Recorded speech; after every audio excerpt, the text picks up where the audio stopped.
한국 시장이 지난주 금요일에 이어서 2거래 연속 강세 탄력을 받아가고 있습니다. 그리고 지난해 연말부터 올해 초까지 계속해서 강세 탄력을 보이고 있는 또 다른 업종이 있죠. 바로 로봇 업종인데요. 오늘 관련된 이야기 나눠보도록 하겠습니다. 오늘은 유진투자증권의 양승윤 연구원 모셨습니다. 안녕하십니까? 안녕하십니까? 네, 최근에 로봇이 굉장히 핫합니다. 로봇이 긍정적인 흐름을 보여주고 있는데 최근에 이 전 세계적으로 봤을 때 로봇 시장이 어떻게 좀 전개가 되고 있습니까? 일단은 이제 뭐 로봇 시장이 앞으로 계속 커질 거다라는 이제 강한 확신은 뭐 한국뿐만 아니라 이제 전 세계적으로 네. 좀 갖고 접근이 이루어지고 있다고 보고 있고, 무엇보다도 지금 로봇 쪽에서는 휴머노이드 그리고 로봇 AI와 같은 그런 이제 첨단 로봇 분야에 대한 관심들이 상당히 좀 크게 나타나고 있습니다. 그동안은 이제 로봇 분야가 뭐 산업용 로봇, 네. 뭐 서비스 로봇 분야 이렇게 좀 다양한 형태로 해서 상용화 가능한 로봇들 중심으로 해서 시장 관심들이 커져왔다가 어떻게 보면 2024년부터는 이제 글로벌 뭐 빅테크, 뭐 글로벌 주요 대기업들이 뭐 휴머노이드 그리고 로봇 AI 쪽으로 막대한 투자들을 지속을 하면서 조금 이렇게 좀 첨단 쪽으로 더 먼 미래를 시장에서는 더 관심 있게 지켜보는 그런 상황들이 아닌가 이렇게 생각을 하고 있고요. 지금 차트에도 지난해 이제 여러 투자들 나왔던 사례들이 좀 나와 있고, 원X 아니면 피규어, 아마 유튜브에서도 많이 보셨을 기업들 뭐 상당히 많은 투자들을 좀 받은 상황이고요. 뭐 수천억 원 수준에서 뭐 수조 단위까지 투자가 이루어지고 있고, 뭐 기업 가치는 뭐 4조 정도까지도 나오고 있는 상황이어서 뭐 돈이 흐르고 있는 만큼 시장 관심들은 굉장히 높게 나타나고 있다고 보고 있습니다. 네, 로봇 시장이 정말 빅테크 기업들이 돈을 싸들고 와서 최근에는 로봇 쪽에 투자를 하고 있는 상황이고요. 그렇다면은 사실 우리가 로봇이라고 크게 보고 있긴 합니다만은 로봇도 되게 다양한 분야가 있지 않습니까? 상용화도 그렇고요. 좀 분류를 해서 좀 설명 들어보도록 하겠습니다. 네. 일단 잠깐 아까도 말씀을 드리긴 했지만 이제 상용화 가능한 로봇 분야에서는 저희가 흔히 뭐 산업용 로봇 그리고 이제 서비스 로봇 이렇게 나누어서 보고 있고, 뭐 서비스 로봇은 말 그대로 저희가 가정에서 쓰시는 이제 그런 개인 청소기 로봇들도 네. 포함이 되고요. 그리고 뭐 물류 창고나 공장에서 활용되는 뭐 물류 로봇 그리고 뭐 농업, 뭐 건설 이제 다양한 이제 로봇 분야들이 네. 이제 존재하는 상황이고, 사실 아직까지는 이제 정말 시장이 성숙 단계에 좀 들어갔다라고 볼 수 있는 로봇 분야는 아직까지는 산업용 로봇 시장밖에 네. 없는 상황이고, 뭐 전 세계적으로 뭐 연간 한 50만 대 정도 수요가 있는 시장이고요.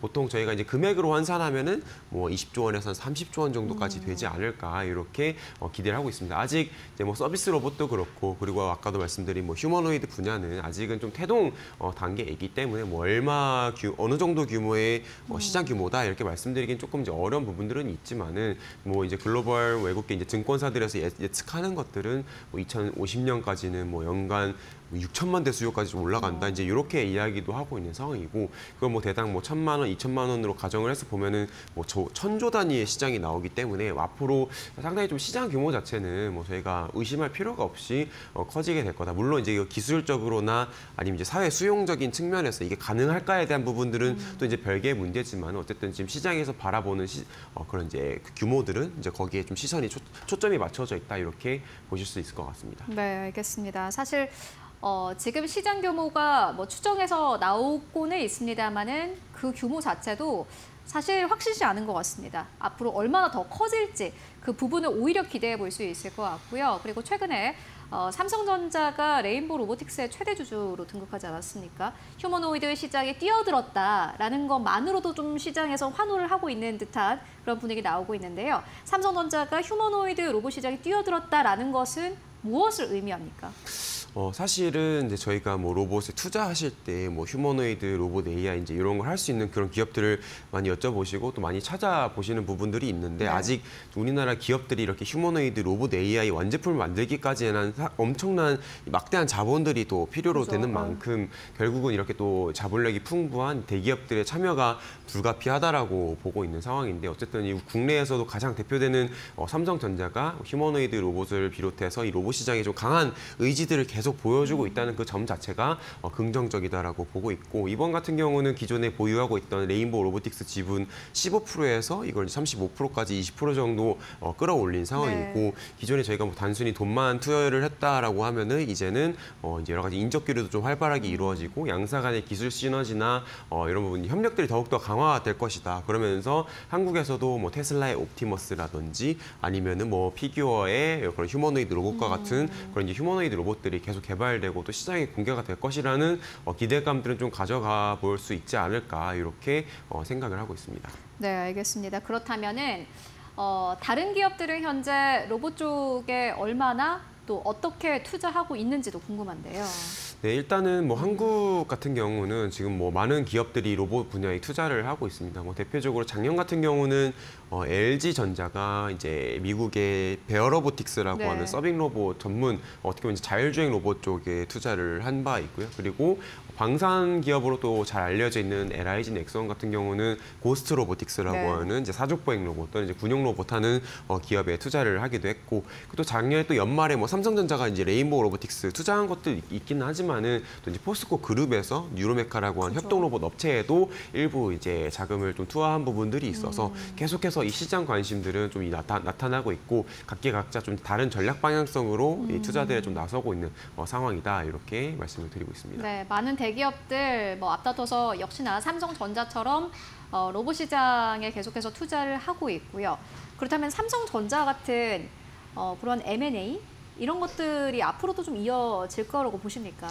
저희는 계속해서 이어질 거다라고 보고 있고 뭐 단순히 국내 대기업이 국내 기업을 인수를 하는 경우들도 있겠지만 네. 반대로 우리나라 기업이 해외 기업, 뭐 현대자동차가 보스턴 다이내믹스를 이제 투자를 한 것과 같이 뭐 그렇게 이제 우리나라가 해외 기업을 투자를 하거나 아니면 반대로 해외 쪽에서 우리나라에 투자가 이루어지는 등등 이제 다양한 형태의 뭐 투자와 M&A는 계속 되는 형태가 되지 않을까. 아무래도 뭐 대기업들은 이제 돈은 있지만은 또 로봇 기술은 뭐 대기업들이 가지고 있는 기술과는 또 결이 다른 부분들이 명확하게 있기 때문에 이렇게 로봇 산업에 진출하기 위해서는 뭐 투자도 충분히 좀 이루어져야 되고 해서 계속해서 그런 기대감들은 좀 이루어지지 않을까 생각을 하고 있습니다. 네, 알겠습니다. 앞으로도 뭐 투자, M&A는 더 활발해질 것으로 보여집니다. 그만큼 시장이 커지고 있고 많은 기업들이 돈을 쏟아붓고 있는 만큼 어떠한 기업 활동 자체가 좀 활발해질 것으로 보여지는데요. 그렇다면 이번에는 좀 기업들을 조금 더 자세하게 만나보고 가도록 하겠습니다. 워낙 뭐 오늘도 그렇고요. 최근에 로봇 관련 종목들이 또 탄력을 받고 있고 많은 기업들이 있지 않습니까? 좀 저희가 추려서 볼 만한 기업들이 있을까요? 일단은 가장 좀 간단하게 보실 수 있는 거는 저희가 그동안은 뭐 산업용 로봇, 뭐 서비스 로봇 이렇게 나누어서 네. 이야기를 드렸지만은 이제는 조금 더 크게 나누어서 보자 이야기를 드리면서 로봇도 하드웨어랑 그리고 이제 소프트웨어 이렇게 나누어서 좀 볼 수가 있겠다고 보고 있습니다. 뭐 아무래도 하드웨어 쪽은 당연히 뭐 로봇의 그 형태를 만드는 것들, 엔지니어링, 기계 공학적인 부분들이 강하다 보니까 우리나라 기업 중에서는 아무래도 이번에 삼성이 투자 확대를 한 뭐 레인보우 로보틱스가 가장 좀 높은 기술력을 가지고 있다고 좀 볼 수가 있겠다 이렇게 말씀을 드리고 있고 그리고 AI나 이런 소프트웨어 쪽은 아무래도 지금 우리나라 기업 중에서는 직접적으로 로봇 AI를 하고 있는 기업은 많지는 않습니다. 특히 네. 저희가 로봇 기업이라고 보는 기업 중에서는 또 없는 부분들도 있고 그래서 이제 이런 쪽으로 투자를 한다고 하면 저희는 이제 로보티즈를 또 이제 관심 있게 지켜볼 수 있겠다고 생각을 하고 있고 그 이유는 이제 로보티즈가 이 로봇 AI를 학습시키는 그런 플랫폼들의 부품들을 납품을 하고 있어서 결국 AI 개발 수요 올라가고 데이터 수요 올라가면서 이런 연구 개발 플랫폼 수요가 올라가면은 결국은 로보티즈가 납품을 하는 액추에이터라고 하는 부품 수요도 같이 좀 이제 동반 성장을 할 수 있는 부분들이 있지 않을까 이렇게 생각을 하고 있어서 뭐 간접이긴 하지만 충분히 좀 수혜를 기대해 볼 수 있다. 그래서 하드웨어 쪽에서는 뭐 레인보우 로보틱스 그리고 소프트웨어 쪽에서는 뭐 로보티즈 이렇게 좀 가장 대표되는 기업들 좀 꼽아서 보실 수 있지 않을까 생각을 하고 있습니다. 네, 알겠습니다. 하드웨어 쪽 그리고 소프트웨어 쪽 이렇게 나눠서 볼 수 있다라는 말씀 전해주셨는데요. 좀 이분법적인 질문이긴 합니다만은 그렇다면은 한국의 기업들 같은 경우는 하드웨어 쪽에서는 어느 정도 경쟁력을 가지고 있는지 뭐 평균을 낼 수 없습니다만은 앞서서 말씀해 주셨던 기업들 좀 선두에 있는 기업들 기준으로 했을 때 네. 어느 정도인지, 소프트웨어도 전 세계적으로 봤을 때 그 위치가 어느 정도인지 궁금하거든요. 사실 이제 냉정하게 이야기를 하면은 네. 뭐 하드웨어 같은 경우는 저희가 늘 이제 한국의 그런 로봇 산업의 순위를 몇 등이냐라고 매기게 되면은 뭐 늘 뭐 일본, 독일, 미국에 이어서 뭐 4등 또는 5등이다 이제 이렇게 이야기를 하는데 뭐 하드웨어 기술력은 그 정도 수준에 좀 위치해 있다. 결코 나쁘지 않은 상황이다라고 보고 있는데 소프트웨어 쪽은 아무래도 저희가 많이 뒤처져 있다. 예, 지금 개발은 열심히 뭐 여러 기업들이나 기관들에서 네. 투자와 그리고 개발들을 하고 있긴 하지만은 이 로봇 AI 쪽은 뭐 빅테크들 중심, 구글이나 이제 이런 빅테크들 중심으로 해서 학습이 이루어지고 모델이 만들어지고 있는 상황이어서 아직은 좀 분발해야 되는 그런 단계이지 않나 이렇게 조심스럽게 보고 있습니다. 소프트웨어 쪽에 돈이 더 많이 드나 보죠. 돈이 더 많이 들죠. 왜냐하면 물리적으로 저희가 데이터를 쌓아줘야 되니까 이제 그런 과정들도 굉장히 번거롭고 뭐 한 대로 뭐 쌓을 수 있는 데이터 양들이 아니다 보니까 투자들이 좀 더 많이 필요한 부분들이 있지 않을까 생각을 하고 있습니다. 네, 알겠습니다. 액추에이터, 이 부분은 사실 많은 증권사에서도 또 이야기를 하는 부분이기도 합니다. 여러분들 함께 참고해 보시면 좋을 것 같습니다. 네, 지금까지 유진 투자증권의 양승윤 연구원과 함께 이야기 나눠봤습니다. 말씀 고맙습니다.